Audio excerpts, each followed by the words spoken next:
Magandang gabi, Mr. President, Mayor Rodrigo Roa Duterte, mga kalihim at buong sambayanang Pilipino.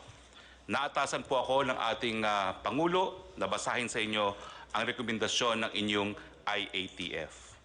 Ang unang rekomendasyon po ay kinakailangan mag-approve ng minimum health standard na patutupad po simula ng April 27, 2020. Ito po ay maging applicable sa lahat ng ECQ. Itong mga guidelines po ay dapat matapos by April 25, 2020. Ang gagawa po ng guidelines, ang mamumuno po dito ay ang Department of Health at siya ang bubuo ng guidelines para po sa mga hospital, para po sa testing at para sa hygiene. Ang DOTR naman po ang magre-recommend ng guidelines para sa public transportation. Ang DTI naman po ay bubuo ng guidelines para sa mga employers. Ang DOLI po ang magbubuo ng guidelines para sa mga manggagawa at ang DPWH ang bubuo ng guidelines para sa infra construction. Ang decision po pagdating sa ECQ, pagdating ng Mayo 1, 2020, panatiliin po ang ECQ sa NCR, Region 3, Region 4A, and all other areas kung saan mataas pa po ang banta ng COVID-19 hanggang Mayo 15. Magkakaroon po ng re-evaluation pagdating po ng May 16. Ang mga probinsya po na mananatili sa ECQ, National Capital Region, Benguet, pero po pwede pong mabago ito by April 30, Pangasinan, Bataan, Bulacan, Nueva Ecija, Pampanga, Tarlac, Zambales, Batangas, Laguna, Cavite, Rizal, Quezon, Oriental Mindoro, Occidental Mindoro, Albay, Catanduanes, Antique, Iloilo, bagamat meron pong to recheck itong Antique at Iloilo, Cebu at Cebu City, also subject to rechecking. At sa Mindanao po, ang probinsya ng Davao del Norte at Davao City. Ang lahat po na probinsya na hindi kasama dito sa mananatili ang ECQ ay sa ilalim po sa new normal na tinatawag na General Community Quarantine. Ganun pa man, dito po sa mga lugar na mapapasailalim ang General Community Quarantine, may mga areas po na moderate na naka-orange. Ang ibig po sabihin nito, mag-i-evaluate pa po ako ano mangyayari dito sa mga lugar na ito, kung magkakaroon nga ng General Community Quarantine o mananatili ang ECQ. Ito po ang para sa mga probinsya ng Abra, Ilocos Norte, La Union, Cagayan, Isabela, Nueva Vizcaya, Marinduque, Camarines Sur, Aklan, Capiz, Samar, Western Samar, Zamboanga del Sur, Lanao del Norte, Misamis Occidental at Misamis Oriental, North Cotabato, South Cotabato, Maguindanao. Yung mga areas naman po na low at moderate ay mapapasailalim nga po sa GCQ, ang new normal. Yung mga moderate na areas po ay ang mga probinsyang Negros Occidental, Negros Oriental, Siquijor, Davao del Sur, Davao Oriental, Sultan Kudarat, Lanao del Sur.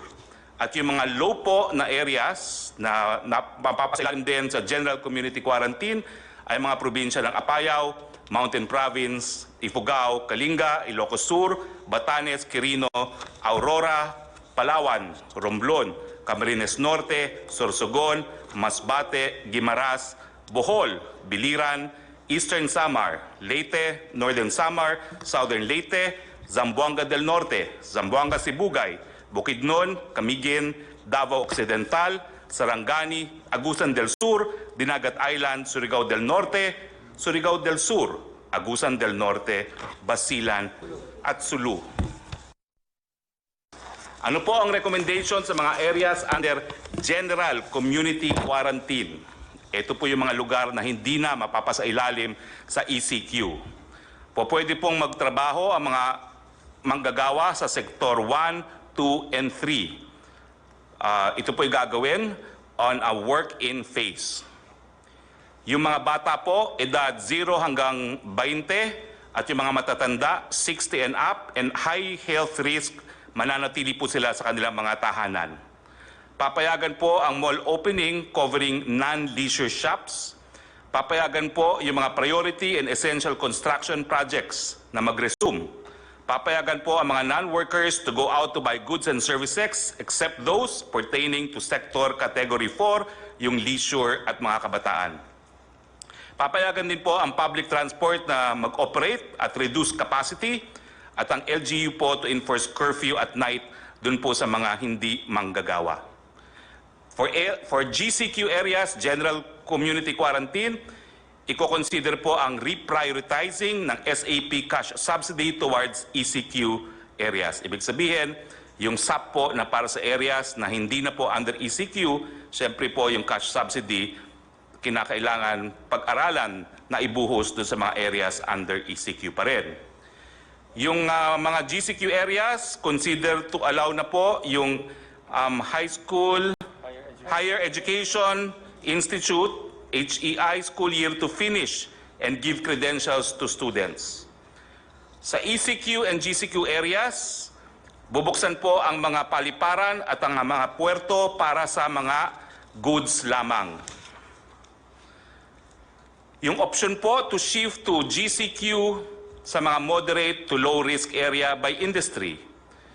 Nagbigay po sila ng rekomendasyon na 100% opening para sa agrikultura, fishery, forestry, sa food manufacturing at lahat po ng supply chain including ink, packaging, raw materials, sa food retail, supermarket, restaurant for takeout and delivery only, mga hospital, logistics, water, energy, internet, telecoms, media.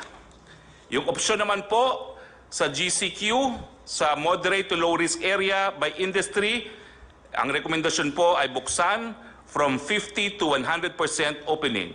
Yung other manufacturing po, gaya na electronics and exports, yung e-commerce and delivery for essential and non-essential items, yung repair and maintenance services po, housing and office services. Yung option po to shift to GCQ in moderate to low risk area by industry, consider po na buksan hanggang 50% on-site work and 50% work from home. Mga financial services, BPO, other non-leisure wholesale and retail trade, other non-leisure services. Yung option po sa low risk to moderate areas na buksan by industry, consider for 100% closure. Maski po low to moderate risk, consider for 100% closure pa rin dahil po ang mga transmitters ay kabataan mula edad 0 to 20, lahat na eskwelahan. I-consider po ang late opening sa Setyembre except po sa online learning, yung leisure, amusement, gaming and fitness, yung kid industry na tinatawag, turismo, all gatherings including religious conferences at iba pa, limited opening po ng malls at limited opening ng construction. Yan po ang rekomendasyon ng inyong IATF. Maraming salamat po. Maraming salamat, Presidential Spokesman or the new spokesman of the government sa Executive Department. Alam mo, wala tayong magawa. Ito, kita mo, Navy itong di na wala tayong kaya sa Navy. May mga barko Bangka lang yun akin sa Davao. I have to do it because everybody's doing it. It's wearing a mask. Ni ako mismo, hindi ako, I cannot guarantee or anybody else for that matter in this table na hindi tatamaan. We are all at risk. But do not increase the odds or the chances of getting it. I never said I will declare martial law kasi martial law para lang yan sa mga rebelde, para sa mga komunista. Now, let me be very clear on this. If itong lawlessness which was imposed on us by the NPAs for the longest time, 53 years, baski saang probinsya may NPA. Kanina o kahapon, 2 army nag-escort para i-deliver ang supply sa mga tao, pati pera, pinatay ninyo. If that is not lawlessness, what is that? Tell me.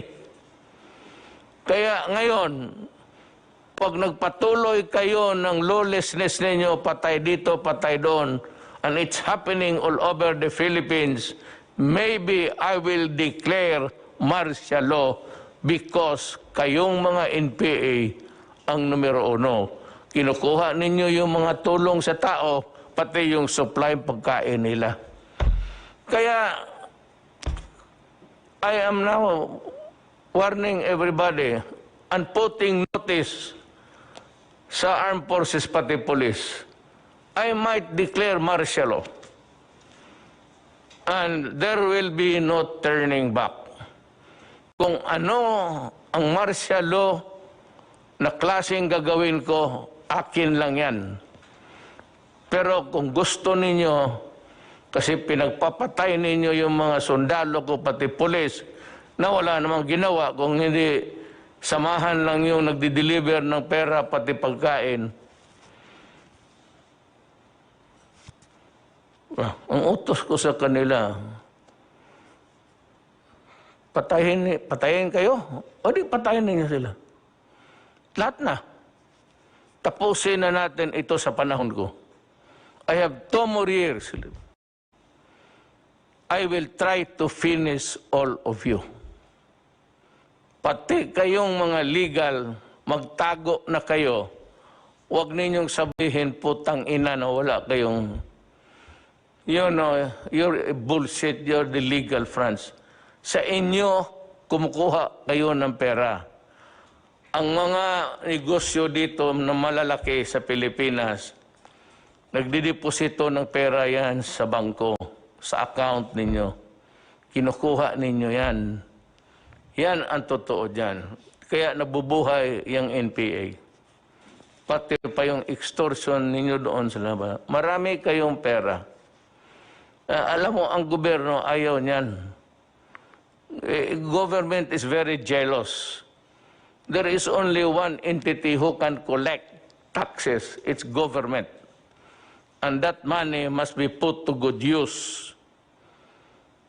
Hindi naman kami, kung hindi ka makabayad, wala naman kami pinapatay.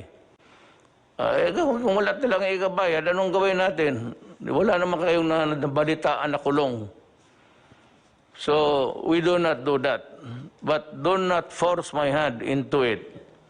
Kaya kung hindi, pag martial law, lahat kayong mga legal fronts, magtago na kayo. Magtago na kayo. Huwag ninyo akong bulahin. Galing ako dyan. Alam mo yung karapatan noon, ang unang, ang predecessor na tinatawag nila was the Committee of Justice, Freedom, and Democracy. In Davao City, I was a fiscal, but I was handling the karapatan noon sa Davao. For the reason na hindi ko nagustuhan yung klaseng pamaraan sa gobyerno.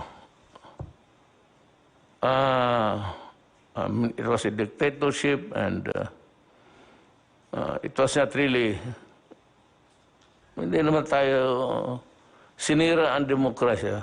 Kaya kung sabihin ninyo na sisirain ko ang demokrasya, hindi. Lulutasin ko ang demokrasya sa inyo. You made it impossible for me to move. At gusto ninyo ipasok muna yung mga demand. Ayaw naman ng military. Binigay ko sa military yung papel ninyo. Sabi ng military, ayaw nila. Sabi ko, you explain to me bakit. So I gave them about 2 hours explaining to me bakit. Bakit hindi pwede yan? Ganito yan, sir.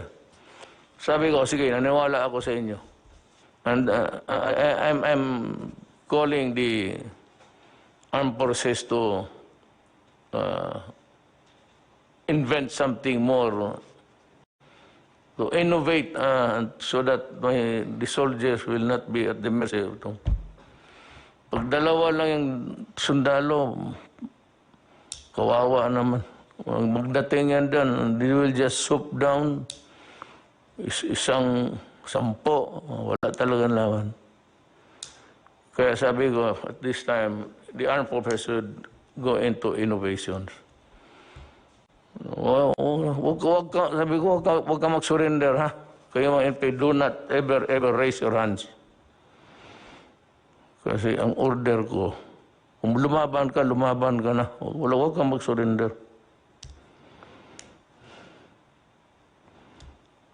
Napunta tayo dyan kasi galit ako.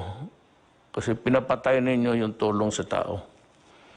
Yung tulong sa tao will continue. We will not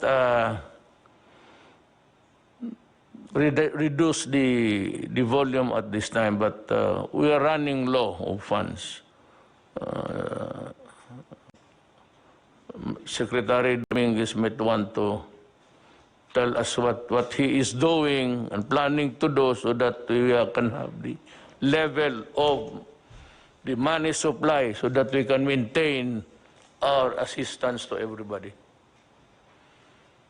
Sani, Tagalogin mo lang, Sani. Maraming salamat, Mr. President. Ang katotohanan po, ang budget natin para sa 2020 ay 4.1 trillion pesos. So far, ang nagastos po natin is already for this COVID is na hindi natin plinano ay 352.7 billion pesos na. At masasabi ko po na so far, na-finance natin itong amount, na-finance natin partly sa tax collection, pero bumababa na ho yung tax collection natin. Ang balanse, pininanso natin sa sarili nating savings at humiram pa tayo ng pera sa mga multilateral agencies kagaya ng ADB at World Bank. So far ho, sufficiente po yung cash natin, pero naiipit na po tayo sa budget allowance natin. So yan po ang problema natin ngayon. May cash ho tayo, pero wala ho tayong authority gumastos ng ganong kalaki. So we're making sure na lahat ng gastos natin ay number one, for the benefit of yung pinakamahirap sa bayan natin. At rinireserba ho natin yung balanse para sa mga build projects natin para pag natapos na itong COVID, may pera tayo pang invest sa build ho.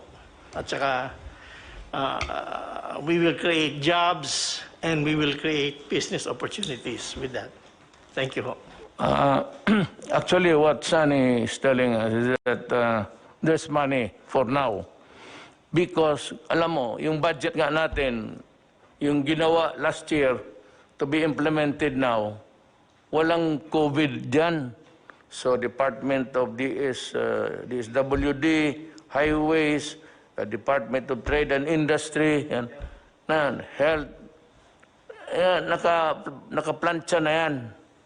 So, ngayon, pagdating ng COVID, tanggalan ko yan ng mga proyekto dito sa highways. Yung highway dyan, wala na muna yan. Sabihin ko kay Tugadi, huwag na muna yan. Minus yan.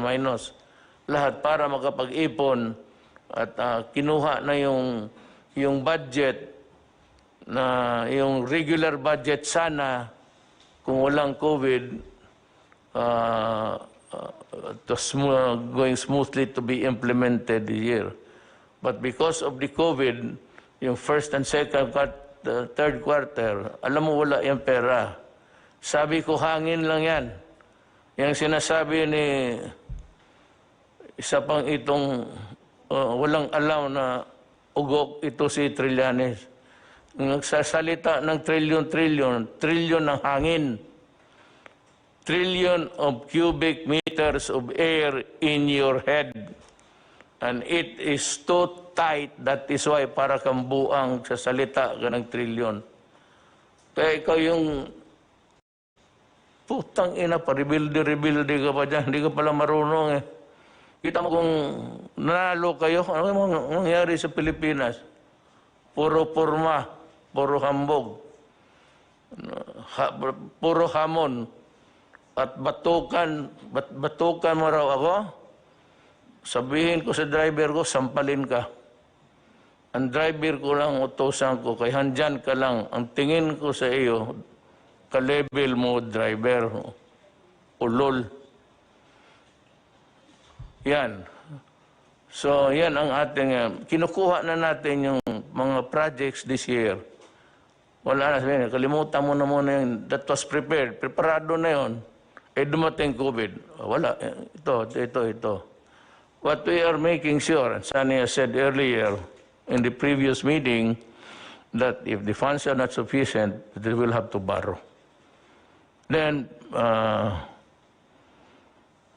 if the borrowed money is not enough, then we have to sell the assets. Yung cultural center, maraming sinong mayaman dito na pargawain niyang mansyon. Iyo na yan. Magsalida ka araw-araw dyan, mag-isa. Lahat ng lupa, pagbili ko, para itulong ko sa tao, kasi why am I talking this way? You know why? There is no telling how long, gaano katagal itong COVID sa buhay natin. Kaya lang, at least one of the redeeming factors now, hindi pa man nga sila nag-succeed, but they are working at it. Nandyan sila, punong-puno yung kamay nila sa trabaho, and they are working, and there are signs that they will succeed. Sabi ko sa iyo, sa oras lalabas ang vaccine, i-lift ko kaagad. I-lift ko, wala nang seremonya. Huwag na kayong maghintay, basta pagsabi may vaccine. And by the way, yung 10 million ko na sa ating mga scientists dito sa Pilipinas, yung mga doktor, mga ano natin, the bright Filipinos who are there working day and night, trying to find out how to combat COVID, I'm raising the bounty to 50 million. 50 million ho ang ibigay ko sa grupo because it is a collegial thing, hindi naman sa isang tao. 50 million. Baka pag sa ligaya ko, another 50 million. So that's, pagka mayroon nandyan na, kung maligaya ako masyado, di 100, puro kayo milyonaryo. Huwag kayong mahiya, tanggapin yan. Total, sabihin, Mayor, ginawa namin ito para sa bayan. Sabihin ko ito, isauli ko ito kay Dominguez. Gusto niya, hindi na ito, maibalik. Sige, Mayor. Yung kaya mga bata, you have put the money to good use. Oo. Basta ako ngayon, 50 million ako. Kung ang Pilipino makakuha ng, yung alam ng Amerikano, yung mga puti, yung sa Europe, alam rin ng Pilipino yan. So, pabilisan lang yan. That is why I said if I'd like to ask do they need to funding to continue working, sir? Itong mga scientists natin working at the vaccine thing, do they need a funding? Yung pong PCHRD, which is I think attached to the Department of Science and Technology, meron naman po silang pondo para sa pagpapatuloy na pananaliksik o research for vaccine production. But I'm not sure if this particular vaccine that they are developing is specifically for COVID-19. Aalamin ko pa po kung isinama na po nila ito sa kanila pong kasalukuyang research work. Well, anyway, whatever it is, as long as they are working on to find out, to discover COVID, it does not really matter to me. What matters to me is the let me use that, is the dedication and the load of work that they are performing. So, kung kailangan nila ng additional funding, all they have to do, I'm announcing it, is magsabi din sa iyo. And I'd be glad to kung hindi masyadong malaki, I said, ipit tayo sa pera, I will readily give it to them. I'd rather spend all of our money in connection with COVID. Discovery, assistance, lahat.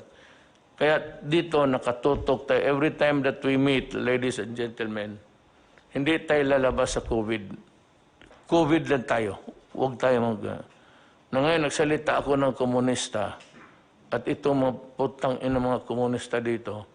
Kasi sa COVID na mangyari, maraming gutom, maraming hindi nakakain, maraming hindi nakakatanim. So walang pera. That is why papasok ang gobyerno, tulungan sila. Kaya naman, pinagbabaril itong mga putang inang NPA na ito, kaya napunta tayo doon. But that is COVID-connected. Because nagkasakit o hindi makapaghanap buhay because of COVID. You have to connect. Hindi sabihin mo, rumble on. Itong mahilig, itong mga gagong sa try to rumble onto some other matters and mumble. Alam mo ganito, itong mga putang ina, di ba matay itong mga putang ina to. Marinig niyo yan. Ay, mumbling. Basta, I am just putting notice to everybody that itong komunista, malaki ang gastos natin. Do you know how much we spend sa isang putok lang? Marinig mo man yan. Brrrr! Isang putok yan, 35 pesos. Tangina ninyo. Yung 35, ilang ilang sundalong yan. Abusaya, pati kayo mga komunista. Ilang 35 pesos yan. Yung bala ninyo, yun yung bala ng mga sundalo na pinatay ninyo. Kaya ginagamit ninyo pera ng tao pagpatay ng sundalo. Kuha ninyo. Yung mga mortar ninyo, those are the armaments and equipments na nakalkal ninyo sa mga patay na sundalo. Yan pinaputok ninyo, pati pinaputok ng sundalo, pera ng tao yan. But you are not the government. Sige. Yan ang history ng COVID. You will always be a part. Someday, if we will write a narrative of the COVID, nandyan talaga kayo isang chapter sa putang ina para sa inyo. You see how you punish the Filipino people for your ideology. Kayo mga NPA na kikinig, sumurinder kayo. Kagaya ng ginawa ko sa Mindanao. May bibigyan ko kayo ng bahay, bibigyan ko ng hanap buhay. Huwag ninyo agawin yung assistant dyan. Kaawa naman yung tao. Pagkain nila yan, kunin ninyo, wala na. Para na rin pinatay mo yung mga pamilya dyan sa mga lugar na hindi maabot ng sundalo. Ang nakakarating dyan yung mga ano lang, walang armas yung mga DSWD. Pero yung mga escort, pinapatay niyo. That's why I'm asking the armed forces now and the police to reconfigure, kasi marami na akong patay, to reconfigure how to go about escorting the health workers. Pakinggan natin si Department of Trade, yung dahan-dahan na pagpasok ng ibang sektor. Magtagalog na lang po kayo. Okay po. Dito po tungkol sa ECQ. Sa quarantine. You ease up the quarantine to allow certain sectors. Ikaw ho ang nakaalam niyan. Opo. You know better than us. So, Opo. Mr. President, ang maganda hong nangyari ngayon, even under the enhanced community quarantine, para po hindi tayo magkaroon ng kakulangan sa pagkain, pinagpatuloy ang pag-supply ng food production, pinagpatuloy ang paggawa ng mga pagkain. Tulad doon ng mga canned sardines, gatas, instant noodle, yung mga basic manufactured products, para parating marami hong supply sa grocery and supermarket. Dahil po kahit community quarantine, ito po yung mga inalaw na mag-operate. So inalaw po ang food production, inalaw po ang mga essential products tulad ng sabon for hygiene, sabon, shampoo, pati ho yung essential din po yung mga alcohol para ho sa mga panahon ngayon. Yung iba hong hindi essential products, hindi ho muna natin pina-operate in keeping. Dahil po gusto po natin ang mga taong bayan as much as possible nasa bahay. Kaya ho piling-pili lang yung pinayagan natin, yun dun lamang sa makakatulong sa food availability. Hindi tayo magkaka-shortage, kaya pinapaalala natin sa taong bayan na huwag magpapanik dahil kahit ho naka-enhanced community quarantine, ay napakadami ho nating pagkain, yung supply.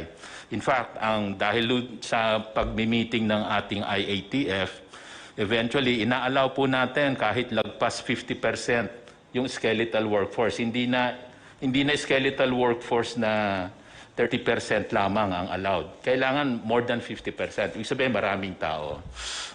Para ho, ang ating production rate umabot sa 80 to 100%. So, para hindi magkaroon ng shortage.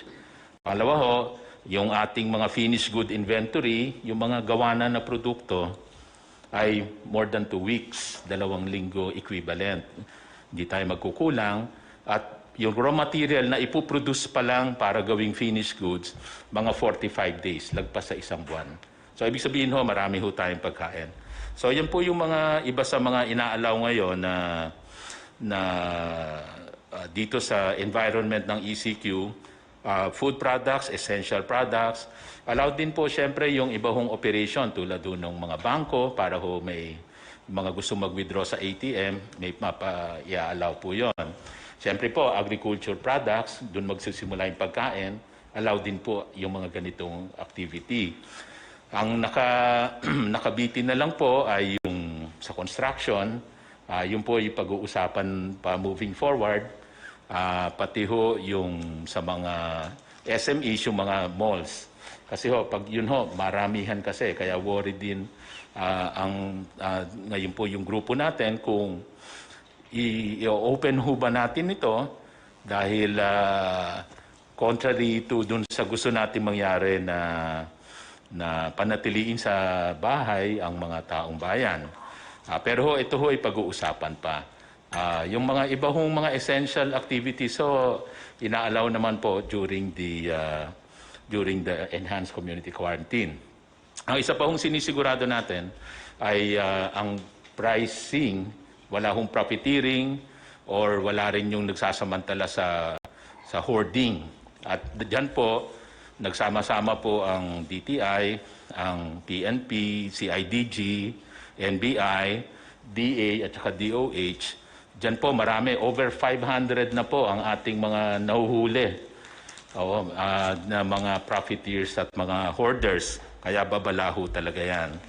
Ay, isa pa hong magandang nangyayari ngayong ECQ ay yung mga manufacturers natin na re-repurpose. Yung mga dating hindi gumagawa ng mga face mask or hindi gumagawa dati ng mga personal protective equipment, ngayon ho ay gumagawa na sila.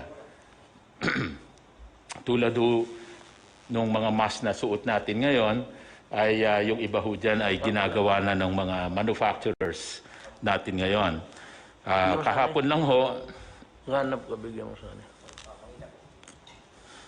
kahapon lang ho ay inalaw po natin, nag-turnover tayo ng 10,000 pieces ng PPEs out of the 300,000 na PPEs at yun po yung donation po ng San Miguel Corporation para ho sa PGH, tinurn over po natin sa DOH. So 10,000 po yon out of the 300,000 na ipuproduce pa para sa ating mga health workers. So meron ho tayong mga manufacturer na nilipat yung kanilang production para makaproduce ng mga masks, PPEs, pati ventilators gagawin na. Mga 10 kumpanya na ang may involved dito sa repurposing yung manufacturing. Ibig sabihin, magpuproduce na sila ng mga critical products na kailangan ngayon. And moving forward lang po, last 2 items, marami ho tayong piniprepare na tulong sa MSMEs, micro SMEs, lalo na pag na-lift na itong ECQ. Nandyan ho yung pauutangin sila, low interest rate, dun po sa inyong programa na P3, Pondo sa Pagbabago at Pag-asenso. 1 billion po yun, nakalaan doon. At sa tulong po, pakikipag-ugnayan sa DOF, sa Land Bank and DBP, another maybe around 30 billion na pwedeng ilaan din para sa mga micro SMEs. Kasi yung micro SMEs, pahihiramin po para meron silang working capital pagka i-restart natin yung economy. Kasi aside from the MSME, yung isang tulong ay yung wage subsidy sa worker na nirelease po ng SSS, BIR at DOF. So, para talagang matulungan sila sa pag-restart ng economy. And lastly, dahil po sa Bayanihan Act ay nagkaroon po ng grace period. Hindi muna babayaran yung loan at grace period ho pagdating sa renta.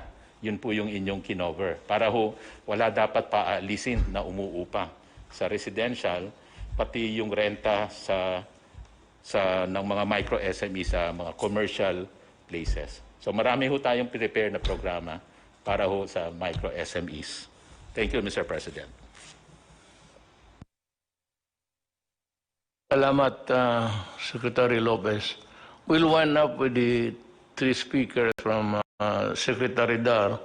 Still about food supply. Then we go to the health aspect. Sige, Mr. President, fellow cabinet members. Ang pinag-uusapan kasi natin dito yung pundo, no? And our budget for this year is finite. We're only pegged at 4.1 trillion, out of which ang antimano kaagad na automatically appropriated doon ay 1.249 trillion. Tapos yung 2.8 trillion, yun yung new appropriation. Para saan yung new appropriation? Yun yung binibigay natin personal services, MOOE, financial expenses, at capital outlay. Now, hindi naman natin ini-expect itong COVID. Bigla na nga lang dumating. Dito po sa capital outlay, nahati po ito sa dalawa. Yung for comprehensive release at saka yung for later release. Yung pong for comprehensive release, hindi po natin pwedeng galawin antimano yan kasi automatically release na yan sa mga province, sa mga government agencies and departments. At saka yung mga IRA at saka yung debt servicing natin. So, Antimano, ang pwede lang natin galawin, which we have done, is 397 billion more or less. Ito yung capital outlay ng mga departments at saka nung Congress initiated, no? Sa ngayon, ang nagagamit na natin, 352 billion na. So, konting-konti na lang natitira. And we're not even sure na ito yung nasa always at the back of my mind also dahil ako parating nasisisi pagka natagalan yung release at saka may nagagamit na hindi daw dapat gamitin. But where else can we go? Ito talaga yung sitwasyon na eh. And that therefore, yung sinasabi lang natin, i-consider natin yung possibility of second wave. Pag nag-second wave, paano yun?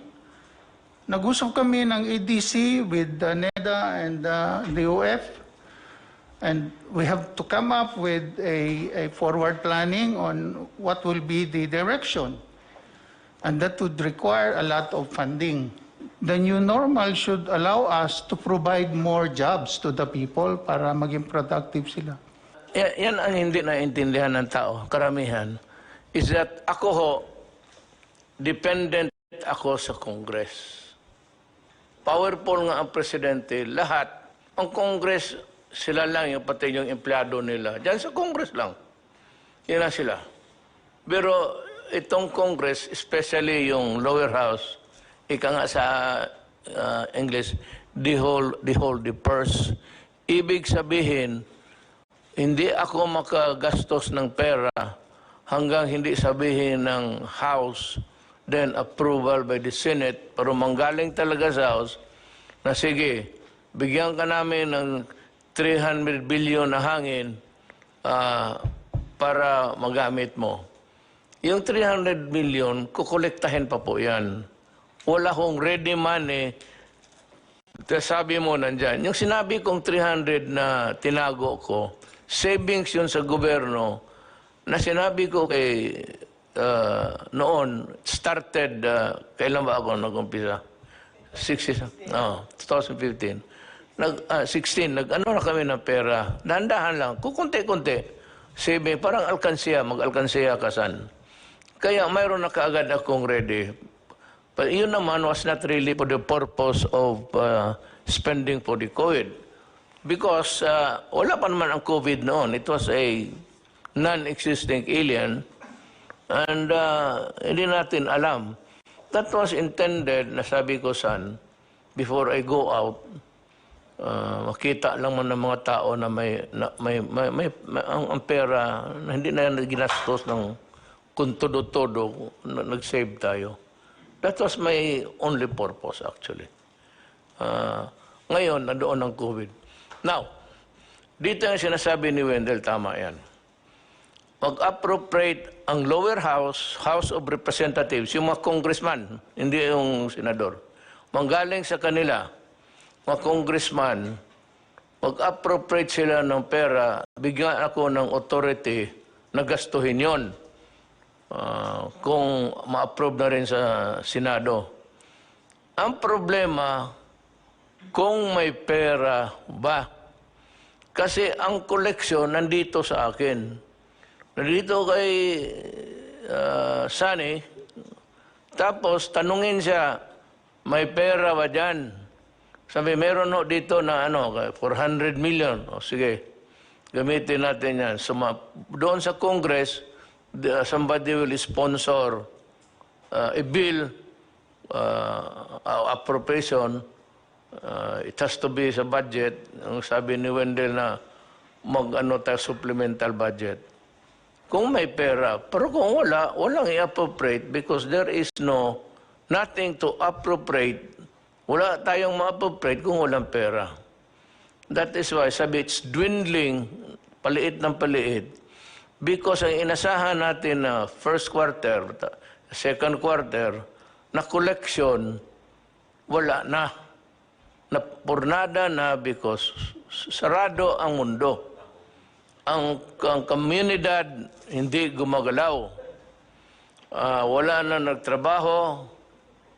lahat tayo, pati ako sa puro papel, isang katerbang papel, yun lang man to, dinala sa bahay ko, babasahin ko lahat yan, hindi ako nagpipirma ng hindi ko nababasa. Tapos, para hindi tayo masabit, tapos, yan ang trabaho ko. Wala nagtatrabaho. So, yan ang problema ngayon. It's really a question of money. Money has always been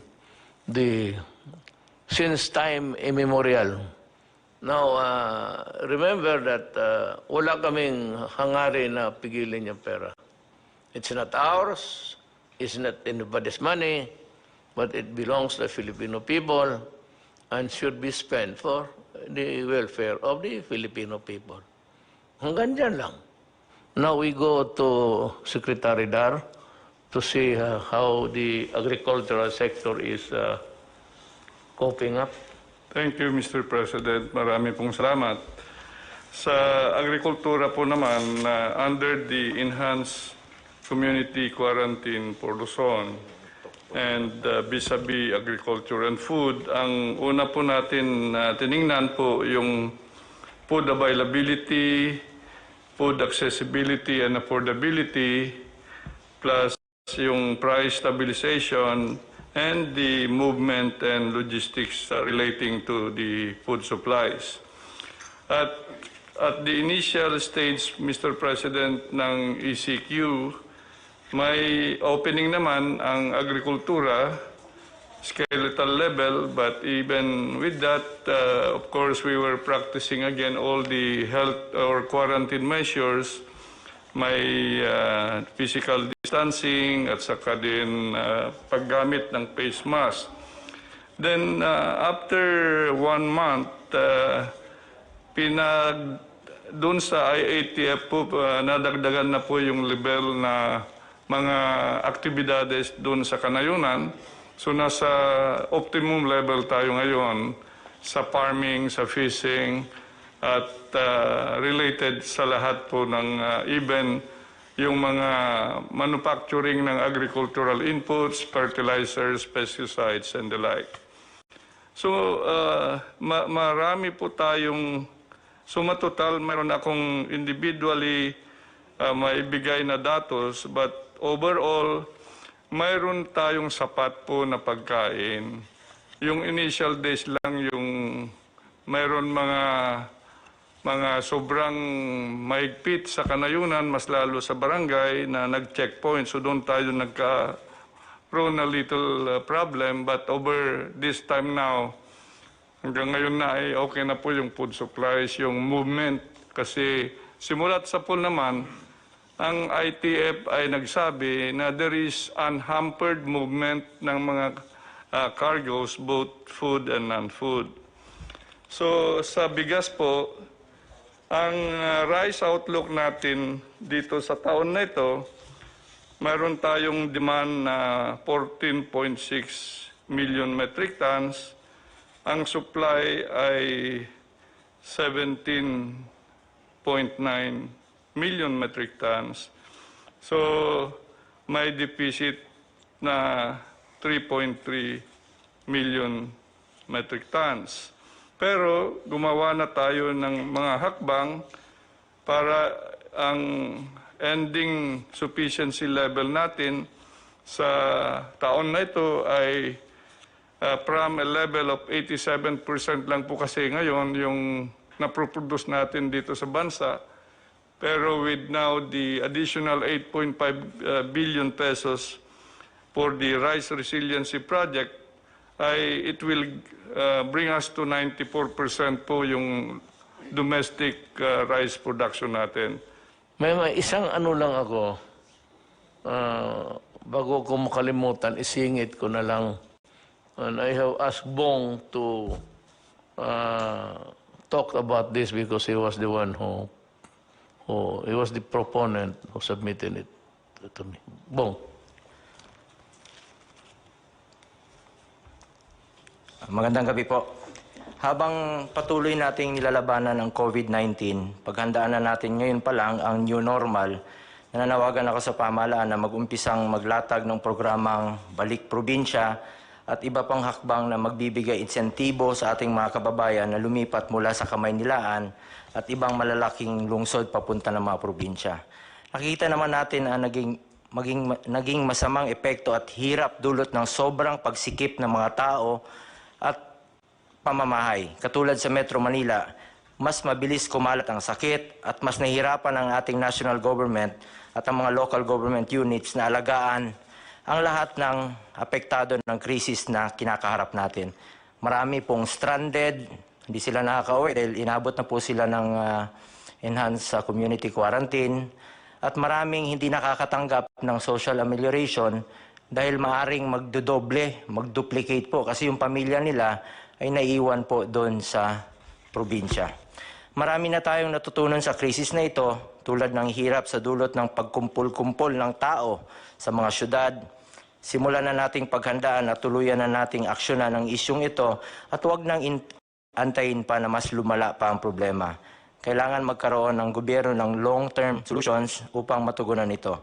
Dahil sa kakulangan ng pangmatagalang urban planning at rural development sa mga nakaraang dekada, nagsipuntahan ang maraming mga probinsyano sa mga malalaking lungsod dahil andon ang oportunidad sa hanap buhay.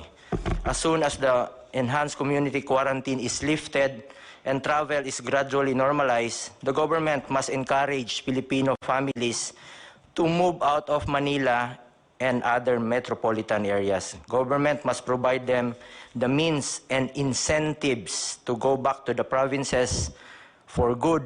LGUs must also ensure that necessary quarantine measures and mass testing for COVID-19 are in place to prevent those possibly infected from spreading the disease. Ilipat natin ang mga tao sa tamang panahon at kapag sinabi na ng ating health experts na ligtas na gawin ito, pero ngayon pa lang kailangan ihanda na natin ang ating mga probinsya. Dapat masiguro na may kapasidad ang mga probinsya na maalagaan sila at mabigyan ng matitirhan, makakain at ikabubuhay. Mapapagaan rin natin ang pinapasa ng mga syudad kapag nabawasan ang tao sa lugar nila. Katulad ng mga illegal settlers ngayon, dikit-dikit talaga yung mga bahay. Kung hindi natin ito aksyonan agad, hindi matatapos ang problema natin sa kalungsuran. Sa programang Balik Probinsya, mapapabilis din natin ang pag-unlad ng mga kanayunan. Sa paghihikayat sa mga mamumuhunan na magbukas ng mga negosyo sa mga lalawigan, magkakaroon ng mas maraming oportunidad ang mga kababayan natin. Hindi na nila kailangang lumuwas pa ng Kamaynilaan at lumayo sa kanilang mga mahal sa buhay o kanilang mga pamilya. Kaya mahalagang magbigay din tayo ng mga insentibo sa mga negosyante o mga mamumuhunan ito. Kami po ni Pangulong Duterte ay probinsyano rin, taga Davao, taga Mindanao. Doon po kami lumaki at tulad ng iba pang mga probinsyano, doon rin namin nais bumalik pagkatapos ng aming pagsiservisyo sa bayan. Dapat tayo po ang mag-provide ang gobyerno ng mga buses o barko o anumang transportasyon para makabalik na sila sa kanilang mga probinsya. Magtulungan tayo, magbayanihan po tayo para malampasan ang krisis na ito. Sa bawat problema nating hinaharap, oportunidad rin ito na magkaroon ng mas maayos at matatag na solusyon para sa ating bansa. Thank you. Maganda yan, Bong. Go home to the province. They have the means of going back there. And there is a promise kasi kung what you would give them is hope. Importante yan. Yung, that if they go there, some of them might really leave the city of Manila or its environment with a heavy heart. But we have to provide the transportation at sabihin natin, if you go back, ganito. What is really very important is we give them hope. It's a very important yung hope ng tao. So, si Secretary Lopez. Yeah, Mr. President, actually gusto namin suportahan yung proposal ni Senator Bong. Kasi yung balik probinsya, tama ho yung sinasabi nyo, will bring hope. Kaya kami ho, pwede nating masuportahan yun by pushing yung investment papunta doon. How do we push it? So more incentives. Actually ho, sa ngayon, we can give more incentives papuntang probinsya kesa sa incentives na maglo-locate sa Metro Manila. Yun ho, ibig sabihin, more attraction to locate outside. Kasi pag nandun na yung incentives, may trabaho na doon.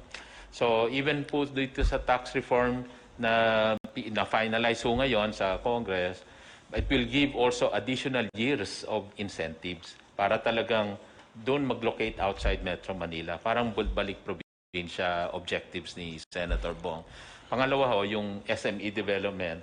Everywhere ho yun, meron na funding ng, hindi pa naman siguro nawawala yung funding na yon kasi pang mahirap talaga yung funding na yon. Ito yung bibigyan na suporta doon sa mga negosyante sa barangay level na support. Yung gusto nyong bigyan na kahit 10,000 para may pangsimula na sila maliit na negosyo na mga SME ho na may pwede ka agad opportunity doon sa mga maliliit na nasa para may opportunity umuwi doon.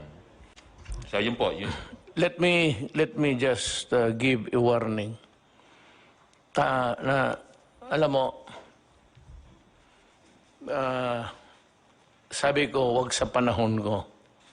Pag sa panahon ko,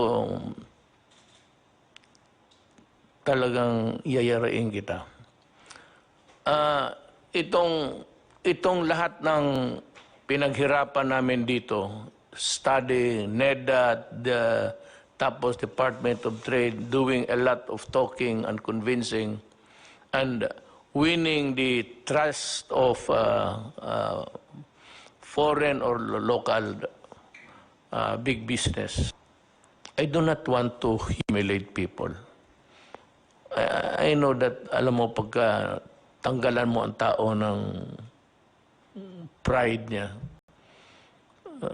masakit yan. I've done it several times. But every time, medyo nagsisisi ako, pero overall sabihin ko, total, para naman ito sa... I've done it several times when I was mayor. Talagang hubaran kita dyan sa harap. At baski regional director ka, patitindigin kita dyan sa harap ng Malacanang. Mamili ka. Totoo. Ikaw, examiner, okay. Tumindig ka dyan sa harap ng Malacanang. Total, itong Malacanang, palasyo mo ito. Ako dito, nag-uopisina lang. Tignan mo yung palasyo mo isang araw. Init at ulan. Pag namatay ka, mas lalong mabuti. Basta yan ang ko sa... Kaya itong pinag-usapan ngayon na i-dispersal, yung ikalat mo. Takot yung iba sa mga probinsya na medyo may history ng... Ako ayaw kong maghiya ng gobernador, mayor, sino ba naman ako, mayor lang rin. But, you know, I have a more, a greater burden, yung pinapasaan ko na trabaho para ito. Medyo sagrado sa tao ito. So, we take our oath of office. We are very proud. Presidente na ako, tapos gano'n, gawain ko talaga lahat. So, gusto ko lang ipakita sa mga tao, beginning ito, na paano sugpuin ang mga magnanakaw sa gobyerno. Pero ito ang igarantiya ko sa iyo. Putang ina ka, hubaran kita dyan sa harap ng tao. Our country comes first to us. Mahal ko ang bayan ko. Mahal natin lahat. Gaano man tayo kaliit. Well, anyway, that's... I'm just talking about life. Buhay ba ng tao? Ito, I hope that God will be with us. May sarili akong Diyos na doon ako nakatutok to help me because I'm having a hard time carrying the load of the nation. Nung nakapag-ECQ po tayo, nagkaroon po tayo ng sapat na panahon kahit na papano na maihanda po at mapaunlad ang kakayahan ng ating pong sektor ng pangkalusugan, ang mga ospital, ang ating pong mga beds, ang ating pong mga ventilator machines, ang ating pong mga isolation rooms, ang ating pong mga quarantine facilities. Ay nakita naman po ninyo siguro, Mr. President, yung ating PICC, ang ating pong World Trade Center, ang ating pong Rizal Memorial Complex, ang ating pong New Clark City Athletes Village, at mga iba pa pong mga bagong gawang mga quarantine facilities, ay talagang yan po ay napalawig na po natin, napaunlad na po natin ang kanilang kapasidad. Kaya talagang napakaganda po nung inyong pasya na isagawa po itong enhanced community quarantine. At sa aspeto po naman ng kaperahan o sa funding, ang inyo pong PhilHealth ay nakapag-advance po o nakapag-desisyon ng board na mag-advance ng 30 billion pesos para po sa mga ospital, sa pampubliko at sa pribadong sektor, para lahat po ng mga COVID patients ay babayaran po through the COVID benefit package. At in fact, ang board po ay nagpahintulot din na itaas, gumawa ng COVID benefit package, yung mild 43,000, yung moderate 143,000 per COVID patient, and for severe to critical, kaya pong bayaran ng PhilHealth up to 780,000. So inihanda po natin pati ang funding para po sa ating mga COVID patients. So sa pangkalahatan po ay ito po ang ating mga ginagawa, at para naman po doon sa binabalak, batay po sa rekomendasyon sa inyo na i-extend yung enhanced community quarantine, okay po yun. Suportado po namin yan. Kung meron naman pong kinakailangan na luwagan yung mga lugar na sa kasalukuyan naka-enhance community quarantine, ay siguraduhin lang po natin na yung mga pamantayan ng kalusugan or minimum health standards ay dapat pong nakatalaga bago po magluwag. Dahil sa bandang huli po, ang kalusugan ng taong bayan po ang atin pinangangalagaan higit po sa lahat. Maraming salamat po, Ginoong Presidente. Salamat, Secretary Roque. Magtanong kasi ang tao, ang interesado ninyong gustong lumabas sa bunganga ko, kailan ba talaga ito matapos? Ang COVID ho, hindi matatapos yan. It will be here and it will stay until kingdom come. Pero pag may bakuna na, baka sakali nga mauna tayo, ma-involve din yung ating mga scientists to work overtime to come up with a vaccine. COVID equals vaccine.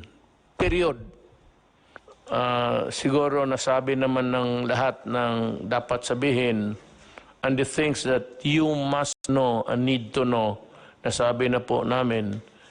And one thing I can assure you, that we were just waiting for the right time.